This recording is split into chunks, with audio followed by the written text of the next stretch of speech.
Bonjour chers amis investisseurs, comme chaque fin de mois, analyse du portefeuille long terme Grand Direct Trading, qui je rappelle est un portefeuille basé sur le portefeuille de Dalio. Alors c'est quoi un portefeuille de Dalio? Eh bien donc c'est une répartition comme ce qui apparaît à l'écran, donc 30% du capital en actions, 55% du capital en obligations à peu près à part égale entre les obligations long terme et les court terme moyen terme, et le reste en matières premières, à moitié entre l'or et les matières premières, on va dire en dehors de l'or, les matières premières industrielles. Là-dessus se rajoute du market timing. Donc qu'est-ce que c'est market timing? Tout simplement, lorsqu'un prix clôture au-dessus du moyen mobile 10 périodes mensuelles, eh bien, on va avoir tendance à se positionner à l'achat. Et bien sûr, il faut que cette moyenne mobile soit croissante. Si cette moyenne mobile est décroissante et qu'on clôture en dessous, on va plutôt être en mode je reste à l'écart. Et enfin, dans tous les autres cas de figure, soit on reste en position si on est déjà positionné avec le nombre d'actions suffisant par rapport à la répartition que vous avez devant les yeux, soit, eh bien, tout simplement, on décide de ne plus rajouter au pot dans le cas où on n'aurait pas encore atteint la répartition. Allez, on commence avec les actions, le CW8. On va voir d'ailleurs que tous les titres ce mois-ci sont ouverts, donc c'est assez positif malgré la sinistrose ambiance. Eh bien, on constate que les titres se défendent pas mal. Donc le CW8, les actions donc orientées monde, continuent à performer à la hausse. Donc on clôture au-dessus de moyenne mobile 10 périodes croissante, donc on continue d'acheter si on n'était pas complètement positionné à l'achat.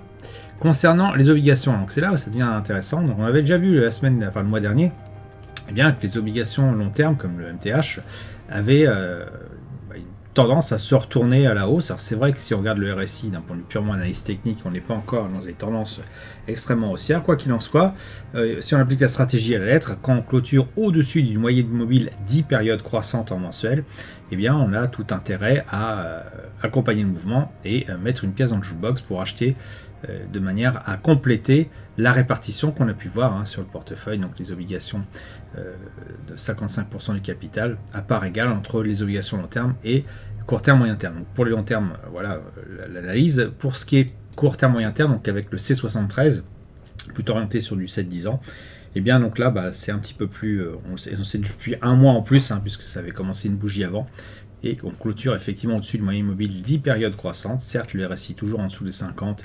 Donc un analyste technique trader pur vous dirait que c'est peut-être encore trop tôt, que ça peut se retourner. Bon, maintenant, on ne se prend pas la tête, on applique la stratégie, puis si ça se retourne, on ressort, point barre. Concernant le gold, donc l'or, qui est toujours bien positionné. Alors c'est vrai que si on regarde, on voit qu'il y a une résistance qui est en train d'apparaître ici, qui apparaît depuis un petit moment, puisque on voit qu'on a essayé de la taper une fois, 2 fois, 3, 4, 5, 6 fois, 7 fois. Est-ce que cette fois-ci, ça va être la bonne? Je ne sais pas. Quoi qu'il en soit, au niveau analyse purement du koala, stratégie koala, on est sur une moyenne mobile 10 périodes croissantes et un prix qui clôture au-dessus. Donc on reste positionné à l'achat, et si on n'a pas encore complété sa répartition donc de 7,5% pour l'or, eh bien on complète en rajoutant en pot, en faisant du DCA, un dollar cost averaging, pour lisser un peu ses achats. Enfin donc le dernier, les matières premières en dehors de l'or, donc matières premières plutôt orientées industrielles, avec le BRES qui là pour le coup est assez étonnant, puisque on a clôturé plusieurs bougies au-dessus de la moyenne mobile 10 périodes, sauf que celle-ci est toujours décroissante, ce qui est assez paradoxal, mais c'est comme ça, c'est comme ça que ça se passe. La moyenne mobile étant décroissante, eh bien on n'intervient pas en position, on n'achète donc pas, on a vendu bien avant puisqu'on avait clôturé en dessous d'une moyenne mobile 10 périodes décroissante déjà au mois d'avril de l'année dernière, donc ça veut dire qu'on n'est plus positionné donc sur les 7,5% que représentent les matières premières orientées plutôt industrielles. Et donc, comme à chaque fois, qu'est-ce qu'on fait de cet argent qui reste en cash? Donc, c'est 7,5% de votre capital. Donc, on va regarder les différentes monnaies, parce qu'on autant rester en cash, mais de manière un petit peu plus, je dirais, stratège ou tactique, que de rester purement en euros. Si on regarde l'euro-dollar, on se rend compte, donc, sur une base mensuelle, eh bien, s'il veut bien s'afficher, hop, ça y est.